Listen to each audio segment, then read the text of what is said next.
Have a few minutes? You won't believe what you can do with it. Open a Regions checking account online in as little as 5 minutes. Then enjoy award-winning service and banking tools and tech that help you live in the moment. Learn more at regions.com/live in the moment. Regions Bank, member FDIC.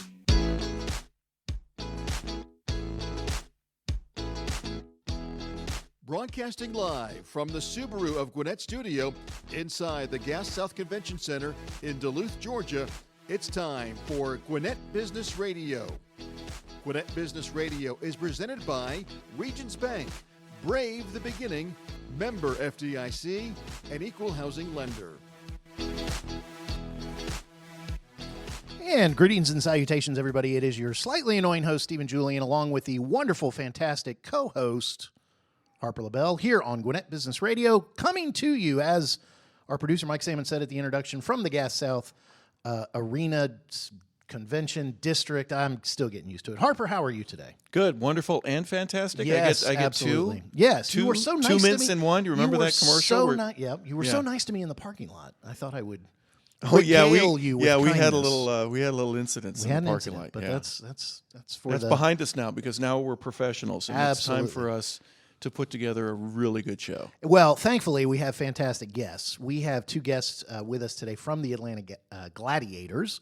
Liam Gotimer is the director of broadcasting and communications, and Stephen Brown, the chief revenue officer. Before we get to them, I do need to double up on what was said in the introduction and just remind everybody that Gwinnett Business Radio does come to you thanks to Regions Bank. We all know keeping your company's financial future on track means having the right resources to support your growth. Regions Commercial Banking offers you lending capabilities and strategic solutions tailored to your needs, and you'll work with a team of experienced bankers here in Gwinnett. Discover steps to take that can help move you closer to your business goals. Regions is here to help. To learn more, visit regions.com/commercial-banking. Regions Bank, Member FDIC.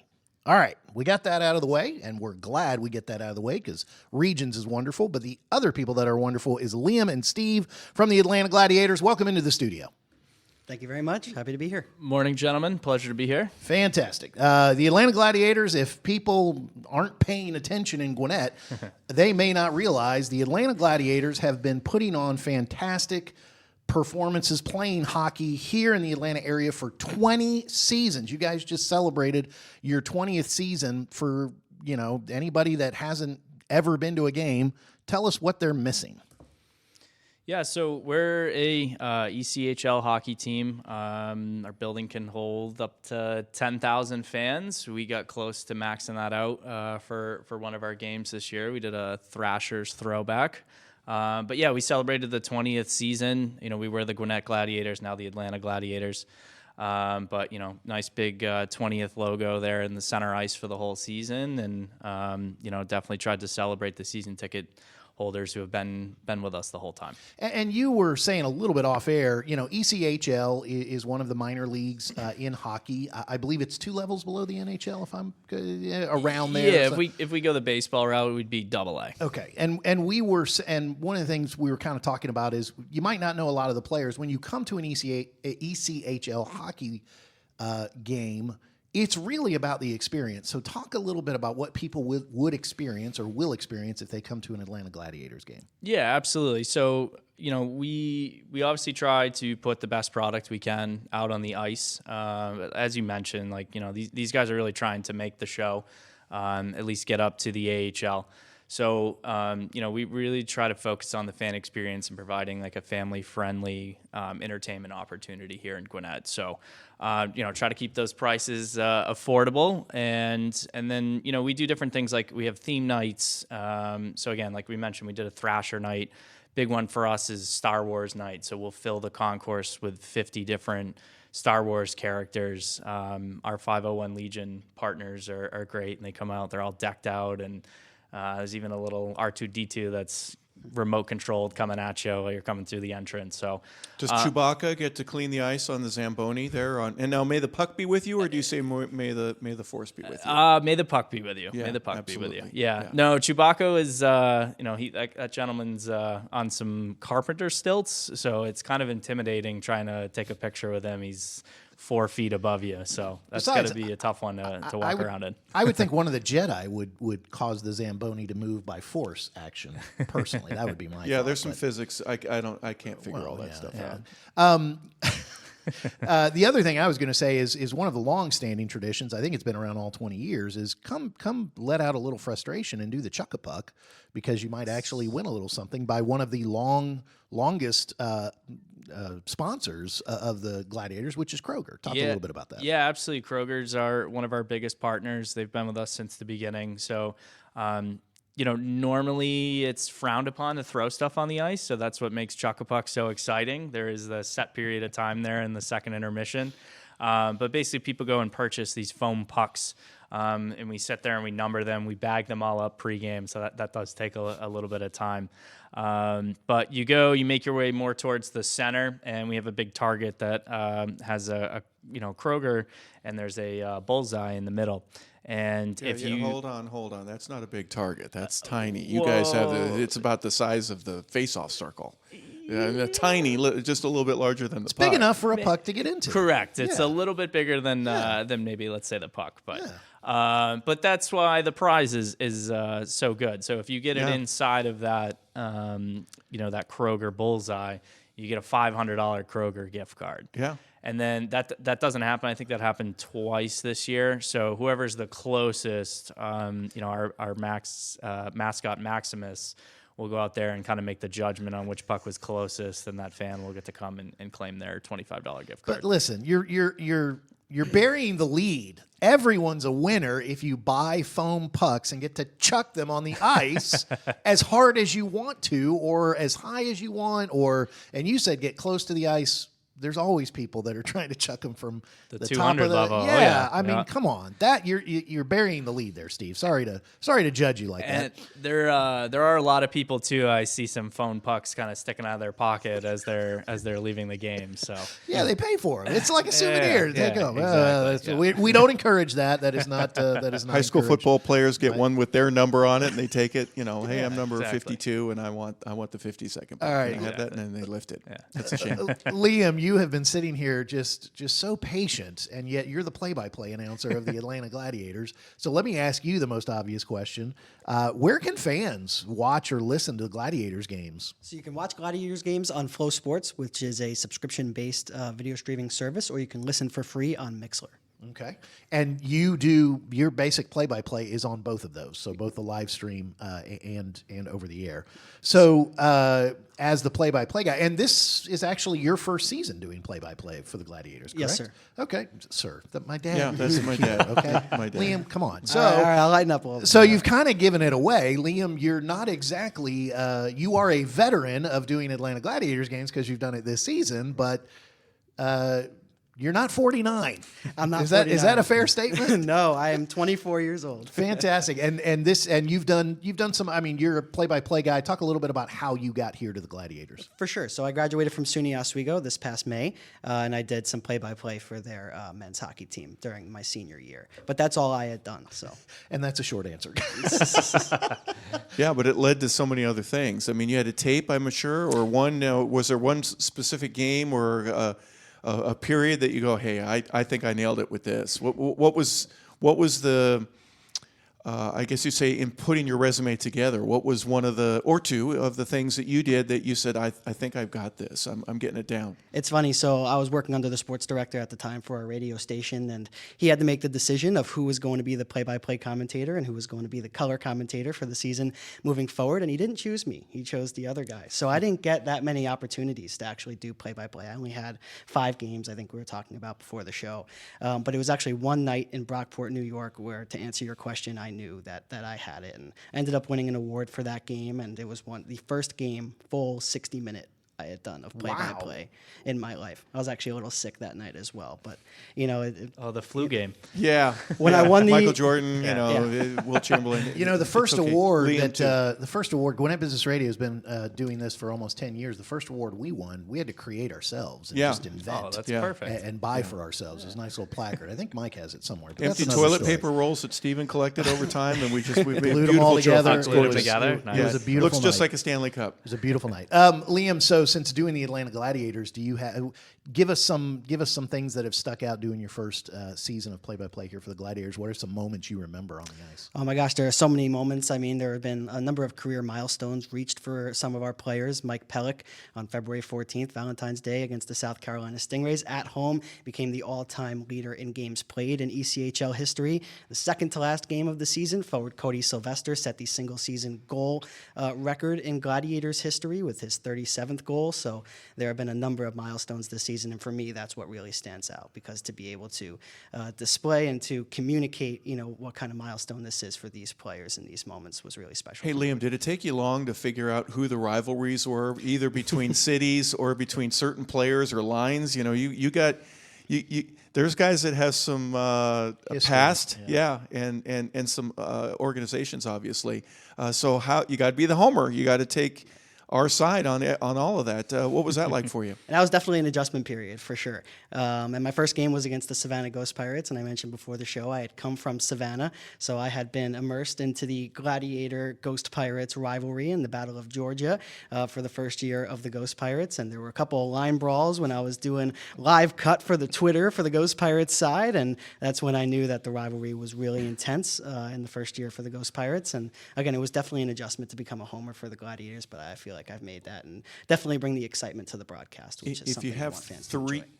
three fights going on at the same time, do you have to pick one to say I'm gonna, or do you just say there's a melee going on out Well, here? I didn't actually cut that the line brawl because it didn't go too well for the Ghost Pirates, so I didn't want to put that on the Ghost Pirates Twitter. But Don't looking mess with back, the Gladiators. Yeah, don't mess with the Gladiators. Yeah, don't mess with that. He's got to go back to his professional wrestling fandom and say it's a slobber knocker or something. So Jim things Ross. are, there you go. Things are breaking down. Steve, I wanted to ask you. There is a new ownership group relatively recently for the Gladiators. Yes. Talk a little bit about that and some of the changes and what's been good about that change. Yeah, so Alex Campbell he's located down in Jacksonville. He is our primary owner, and then very fortunate to have Anson Carter as the minority owner of our team. So this is Alex's first hockey team. He does have a stake in I think it's like independent baseball team in Pennsylvania. But this is kind of his first go here with the ownership group with a professional team. So it's been great. There's obviously a lot of challenges to taking over a professional organization 2 weeks before the season starts. You definitely got to just kind of observe everything that's going on and just try to figure out what our path is going forward. But it's pretty awesome. Definitely having Anson, being on the TNT broadcast.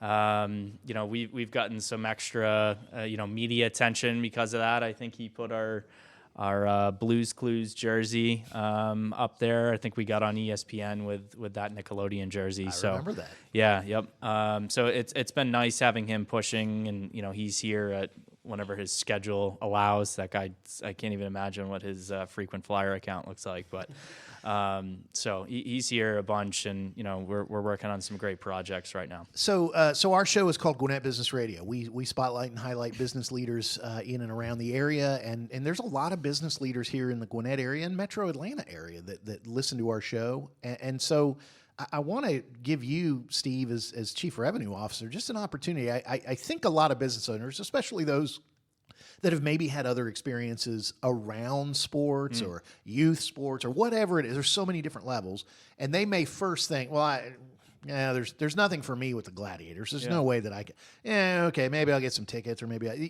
they've got a preconceived notion. Yep. Talk to them a little bit and surprise them with what might be available for a business owner or leader to kind of partner with the Gladiators and get a return on investment.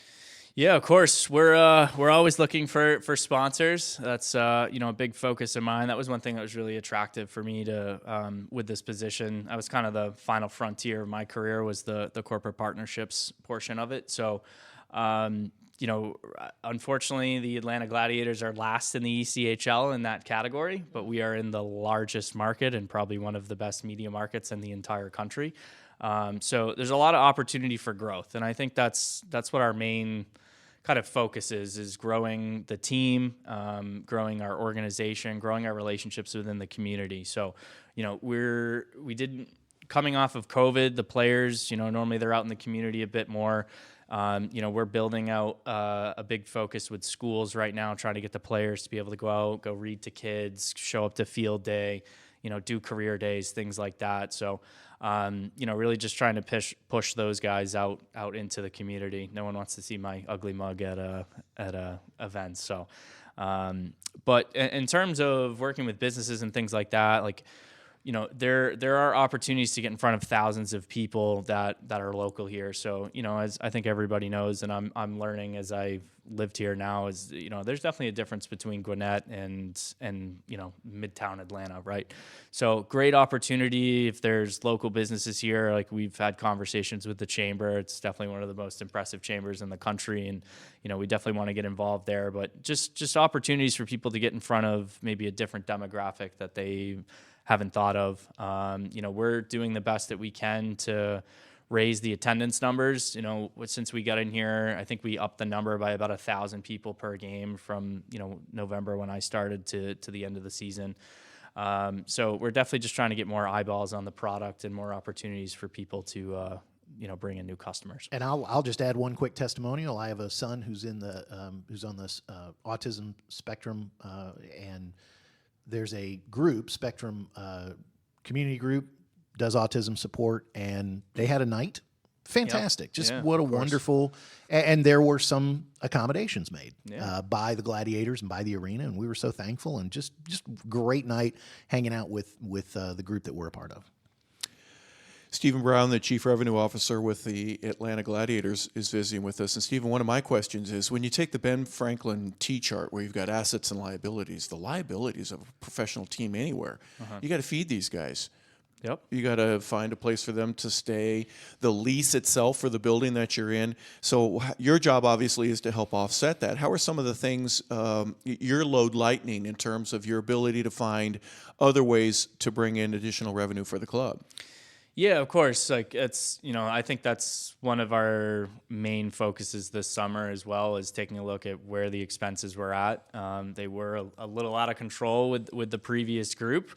There seems to be new ones coming in every single day. So, but a big thing for us is finding partners. Like, right now I'm working with a couple different apartment complexes to be able to try to figure out what our housing situation is going to be next year. So we had a great partner, the Quintus Corporation, which is Avonlea Apartments, that they had their logo there on the side of the helmet. We only had one apartment with that organization. So, we're trying to work with them to see if we can set all of our players up with housing. They have a new development that's opening in August, which is actually like perfect timing for us. So hopefully we'll be able to, work on things like that, where maybe it offsets some costs and then helps us, be able to put more money towards the fan experience and towards everything that everybody sees on the ice.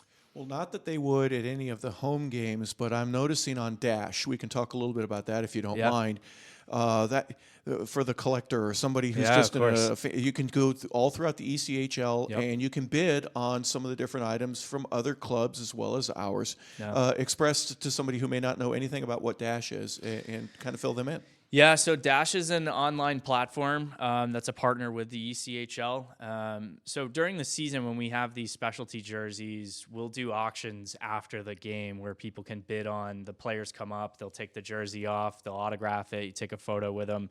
Somehow I got roped into being the auctioneer here at the end of the season, so I turned bright red. Did you have to learn how to talk as fast as Liam? Who give me 20, 20, give me 30, give me 30. Do you have to do all that? Yeah, I not tried like to. Well, a little better. Yeah. And I And would hope, because he's a professional. the first time I did it too, I kind of forgot who I picked out in the crowd, and there was a little bit of a scrum on one of the jerseys. So I just tried to, put my hands back and let the guys over at the table figure that one out. But no, so Dash is basically an electronic version of that. So, we put a few, like our Thrashers night we had 9,000 people in the building. There was a lot of sentimental nostalgia for people here in Atlanta, but those collectors that you mentioned and things like that, like, they're obviously not able to attend a Gladiators game. So we would use this platform Dash where we could put those jerseys up there. And so we do kind of two versions. We'll do a raffle where you can buy, a few different tickets, just like a 50-50, and we'll pull a winner. And then we do an auction where people go back and forth. Let's say it's a set period for like a week where they can go back and forth and, bid on a jersey. We have a mystery package going right now. So we'll do some fun, different variations, but it's definitely, it's a unique way, just like Chuck a Puck, for the team to be able to pull in some extra revenue outside of sponsorship and tickets.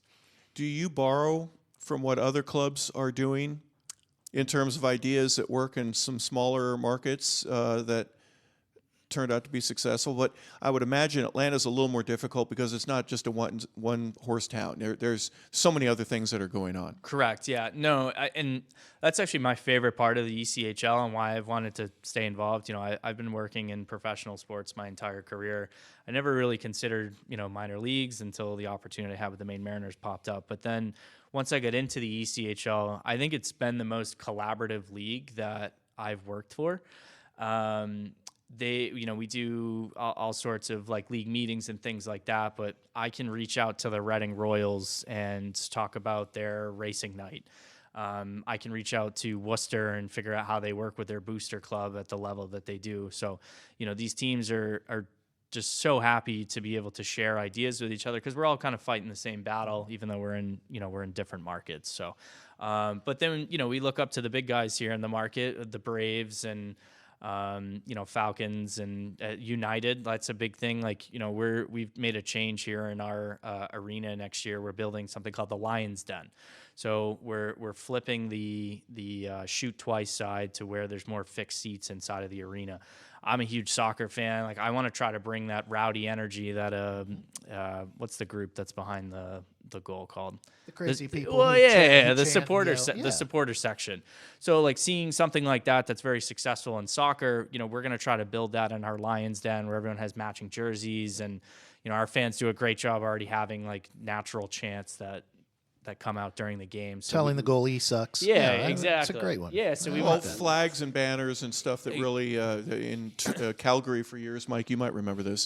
There's a guy that would blow a trumpet and he had a little tiny drum that he would do, but he would get the fans. Correct.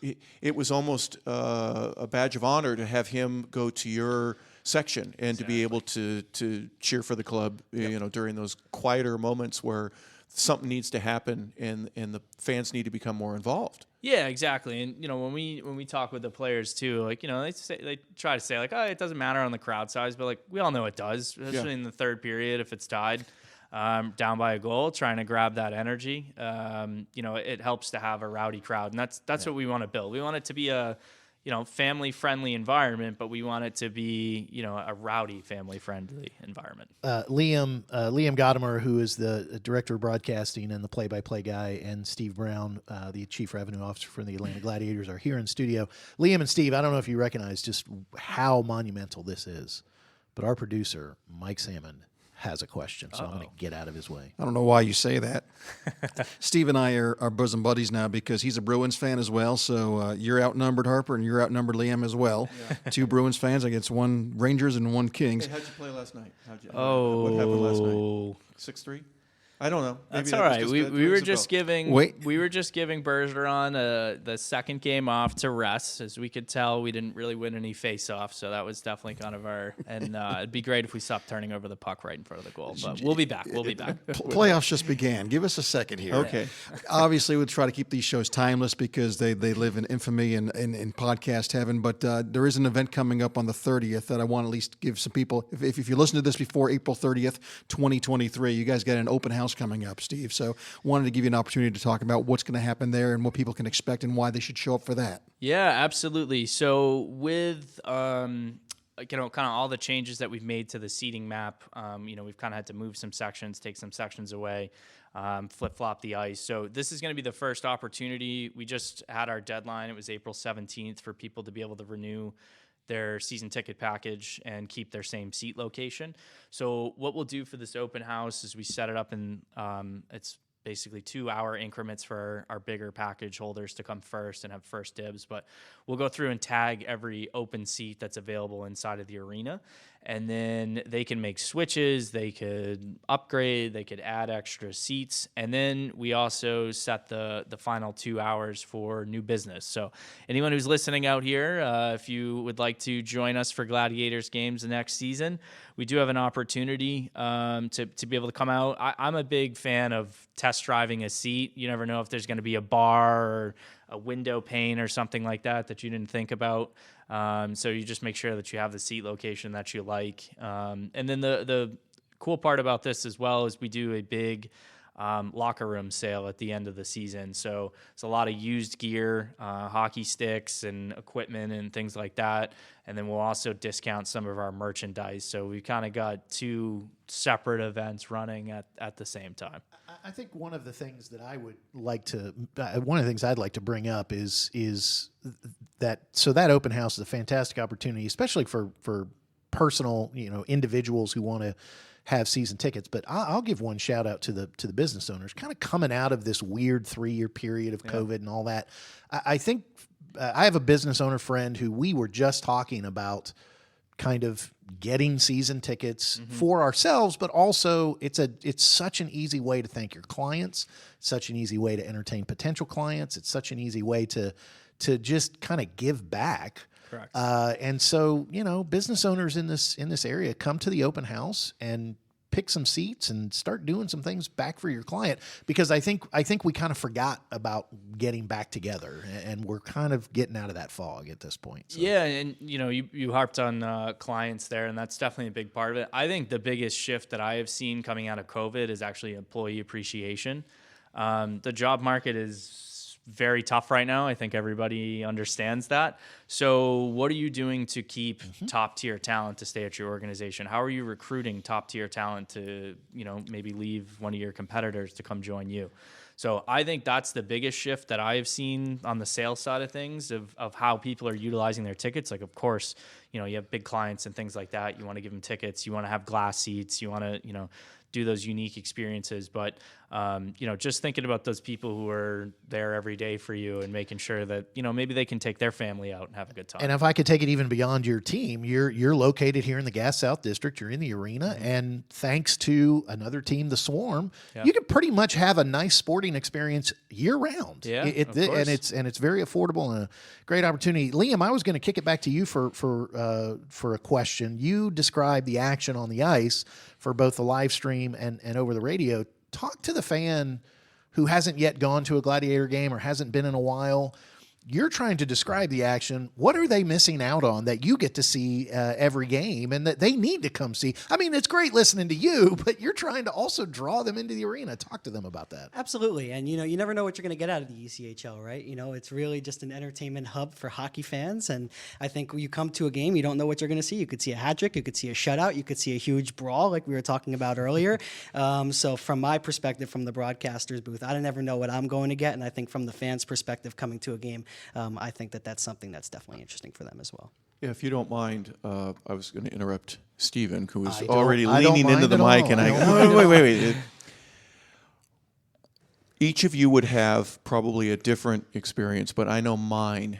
When I went to my first hockey game and I was close and you could actually feel what we would call the wind of the guys going by, it changed my perspective forever. It's such an audio game, meaning there's a lot of noise, but you can hear the guys chirping with one another. Guys with the rush coming in, there's a real excitement that you don't see on TV or hear on the radio.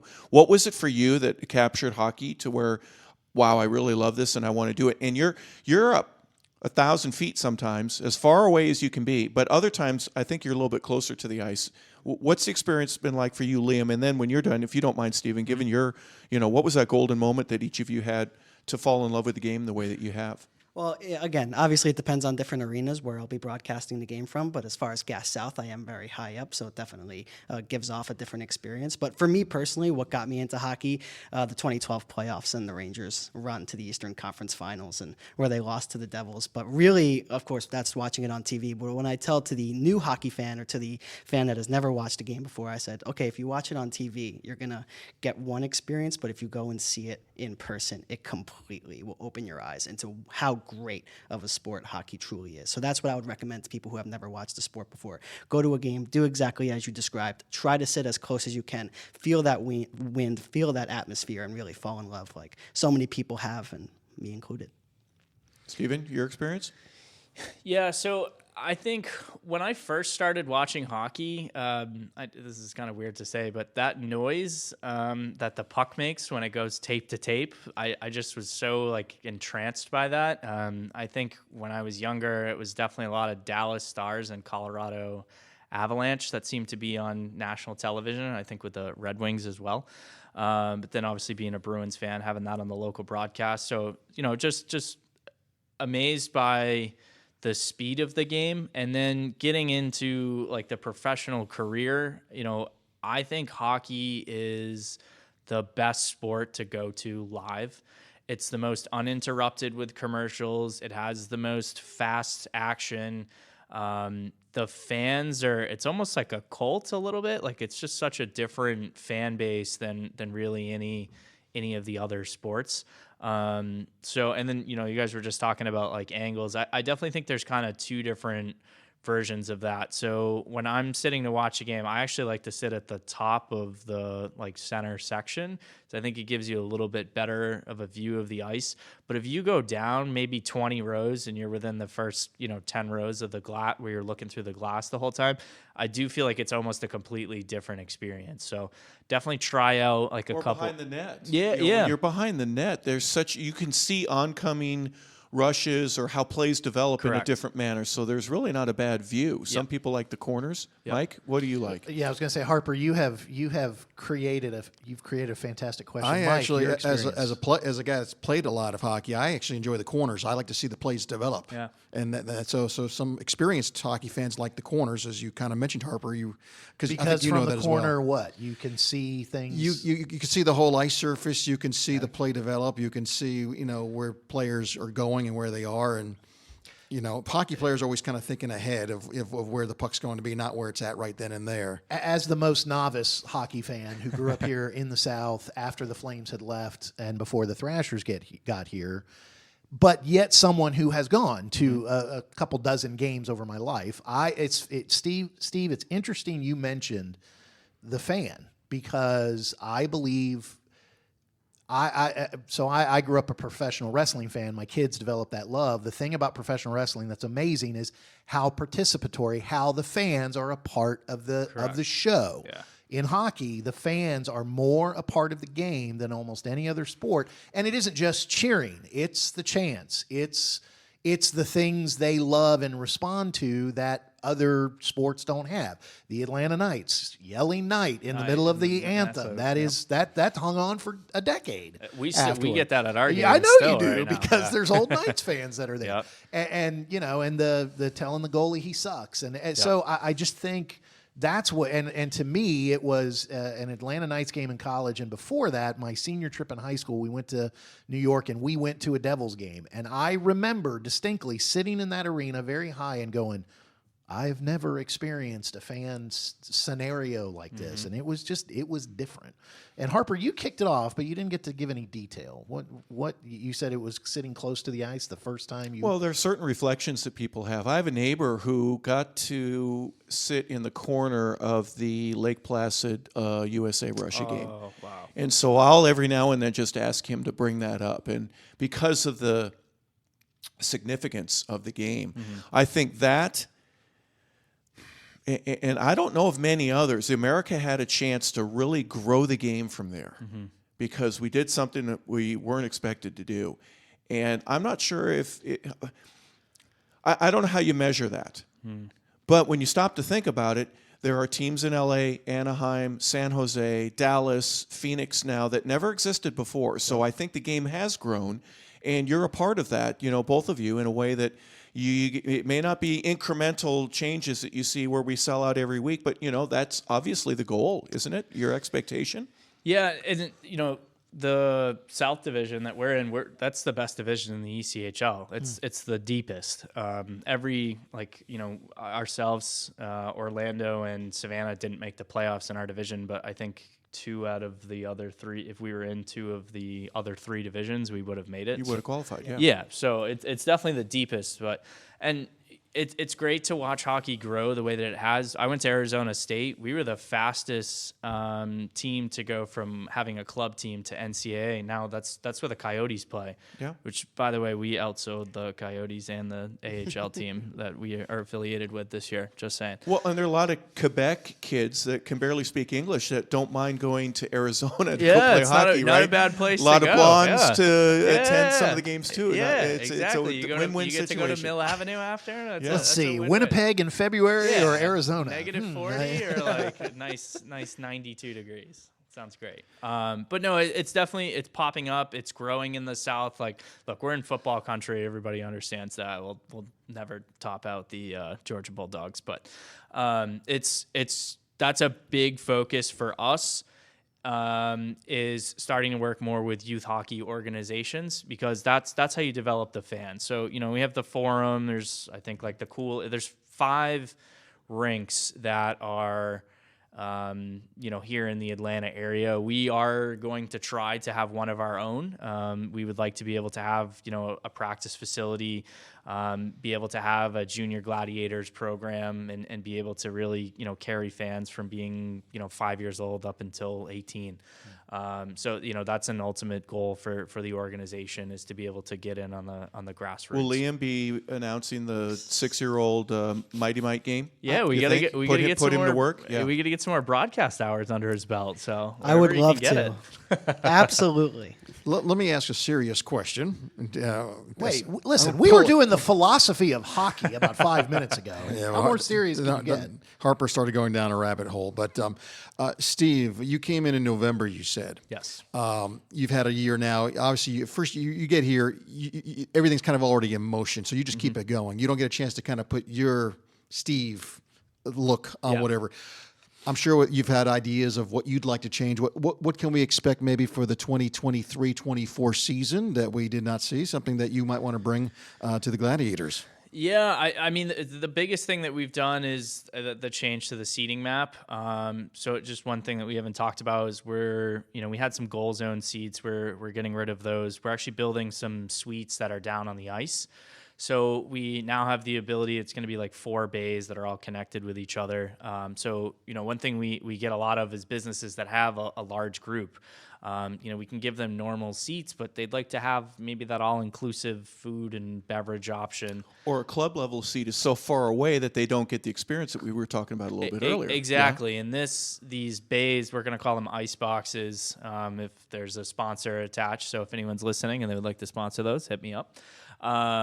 But we'll have 4 of those down there, and you'll be on the glass, and then there'll be an elevated, it's like 4 feet above, and it'll be kind of a staggered setup. So it's a really fun experience. We built these in Maine with my previous job, and they actually got to the point this year where they were sold out before the season started.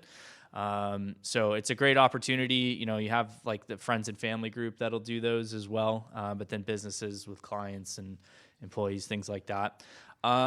I think a big focus for us as well is going to be coming up with like theme nights that are more ingrained with the community. So one thing, we're still waiting on the schedule to be finalized, but yesterday we locked down. So we're going to have UGA's club team play Georgia Tech before a Gladiators game in November. So, we're working on a jersey that'll be a combination of, what is it, a Hornet and it's a yellow jacket. Yellow jacket, excuse me, a yellow jacket and you have a lot to learn, Steve. I'm getting there. I forgive you. Guess where He's Steven still counting all the championships from living up in the Northeast. Yeah, That's true. yeah. That's true. Guess where Steven went to school? Arizona State. No. Yeah, how about that? No, you. Close. Oh, You- yeah. That's Where'd you Steven. go? Next The best thing to Institute be of named. Technology on North Avenue, Yeah. also known as Georgia Tech. Oh, okay. And sorry. guess where Well, Mike went to school? Or he went to a university. I don't know if I'd call it a school. Where'd you go, Mike? I went Georgia. Yeah. Yeah, so you offended The you misspelled- offended him by yeah, calling it the a misspelled Hornet. Cannon. It's okay. Sorry. It's all right. Yellow jacket. Yellow You're a jacket. Red Sox fan. You're a Bruins fan. You're a Celtics fan. Hey, we're hey, okay. hey. We're okay. All right. All right. But that's an interesting idea, have a combo jersey or something like that. You know, again, thinking outside the box. Liam, do you have any ideas that you have had, gosh, I've seen this, that, the other, and we should probably incorporate some of that here with what we're doing? Well, again, I think what Steve was talking about earlier, looking around all other ECHL teams and things, how they handle promotions and things of that nature, I think that we can definitely take a page out of their playbook. And for me, in Savannah, in their first year, in their inaugural season in the ECHL, I mean, there were just so many things that they did and so many elements of their game presentation and their sponsorships as well. And I think if we can take a page out of their book and do something similar, again, like all the other teams in the league too, I think that would be a positive for us. And just on the broadcasting side, again, just like sales, and getting sponsorships for the broadcast too. So like Steve said, if anybody's interested in broadcast sales or getting a sponsorships, hit me up. Yeah, giving away signed jerseys, pucks, Yeah. sticks, that game-worn stuff, I imagine. And limit it too, right? Have a player I'm only going to sign 10 pucks, and I'll do that, and then we can give them away at the end of the game at different circumstances to get everybody involved. And if these new ice level suites are called ice boxes, I mean, Kona ice trucks or any kind of frozen, Yeah. Brewster's ice cream. Come Yep. on, man. I mean, you just gotta. Pretty. It's easy. Pretty easy segment to get into that. so Absolutely. get All right, creative. so we've made a horrible marketing mistake on this show because we've gone over, which is great. We've had a good time talking about hockey. At no point did we tell everybody how they can get in touch with you guys. So I know our listeners are smart enough. They've already read the bio and they've got the links in the article. They got all that. But just in case, get season tickets, come to the open house, get a sponsorship. How do they get in touch, Steve, with you or anybody from the Gladiators front office? Yeah, AtlantaGladiators.com, and then all of our social media handles are Atlanta Gladiators. That's the dash thing that we talked about. The open house, all these different events that we're gonna have during the summer, and then leading up to the kickoff of the season where we do Fan Fest for the home opener next year, things like that. So. Just check us out on social media. Best way to get in contact with us. Sign up, come be a part of the team, come watch the growth that we're going to have for next year. So if I go on the website, I know there's a team section. It'll have the roster and then staff. If I go down staff, I'll find you, and there is an email link that you can click. So somebody can email you and say, hey, I'd really like to get together with you, or can we go over an idea or two? Yeah, absolutely. It's sbrown at AtlantaGladiators.com. So I think my cell phone's even listed on there. So And Liam, you were kind enough to admit on air, this is your first big gig, and we were kind of talking off air. You don't really have a catchphrase yet, so are we willing to do a social media campaign or a sponsorship campaign of, man, you might even just for one season, you might even have a goal call if somebody is willing to sponsor that. Yeah, absolutely. Liam's call of the game, something like that, of that nature. I like that. But yeah, definitely no signature call as of yet. But like I said off air, I definitely like to bring the excitement to the game and get fans immersed. When you're listening to the Atlanta Gladiators game, I want you to be fully locked in and ready to root for your team. Can I ask one dumb question? You're allowed. Yeah, thank I'll you. allow it. I've asked. a Liam bunch is of them. from my neck of the woods originally, and that is Long Island. And all the people I knew in Long Island were Joey or Tony or whatever. Oh, Liam, where are your It's parents? not Liam, it's Liam. Liam, are the Forget parents? about it, Are Mike. they British or how did that? Liam Neeson fans, tell us more. No, I don't know. I would have to ask my parents about that. But half Irish, half Italian. But I was going to be named Shane, and at the last minute, my mom switched it to Liam. And I'm very happy that she did because I find Liam to be a very unique name and a name that's, I think, growing. So see a lot more Liams out there. I like that. Okay. So I like that's that. how Well, I you're from Long Island and you're Mike. Yeah. Well, that's Hey, right. Mikey. What Yeah, Mikey. come on. There's too many Tonys and on Long Island. What are your parents' names? John and Yolanda. Ah. Okay. Johnny. Yolanda. Hey, Johnny and Mikey. So I was going to There be you go. another name, and my dad convinced my mom last minute to change it to Steven, which always was a family joke. As did was yours? Yeah, Okay. What no. was yours going to be? What was yours going to be? I was supposed to be Andrew, and I actually had a different name when I was born. So it was still with Steven, but I had 4 names. And then when my parents ended up going their separate ways, my mom changed it back to what she wanted. Oh. So, yeah. I was supposed to be Peter. That's my dad's name. And then as my mom was kind of heading back and kind of, drugged up, he was like, so what are we going to call this baby? What about Steven? Okay. And it got on the birth certificate and she never forgave him. They did stay together. That's exactly what happened Okay. with my family. When they had to wait in the waiting room, they kind of got away with some things there. Just get a So couple that's quick interesting. signatures. All right. So Steven is apparently a last-minute substitution name that goes. But Liam, growing up in Long Island with all your Tony friends, you got to be Liam. That's interesting. Absolutely. All right, we better wrap it up before we get into Harper's. Harper, you'll tell that on the next show. But Harper, you do have something very important to say. We have figured out on this show that a lot of people love hockey. You want to talk about something else? Yeah, I do love hockey, but I also love talking about Subaru. Subaru of Gwinnett right now, you can get big savings and a hassle-free experience when you go one of three ways. Subaru of Gwinnett, they're at 2950 Satellite Boulevard in Duluth. You can call 478-824-3860, or you can visit SubaruofGwinnett.com. Join their family today, or you can come on in and see the difference. The Impreza, the Legacy, the Forester, the Outback. Everybody knows about the Outback. If you're interested in knowing more, SubaruofGwinnett.com. Check out their Facebook page for the latest news, offers, and community events. Thank you very much for that. Thank you to Liam Gotimer and Stephen Brown from the Atlanta Gladiators. Go to AtlantaGladiators.com. Go check out a game. Go become a sponsor if you're a business leader in the Gwinnett area. For our producer, Mike. And go Gladiators. And go Gladiators. And let's get a catchphrase for Liam. For Mike, our producer, and for Harper, this is Stephen. We will catch you next time on Gwinnett Business.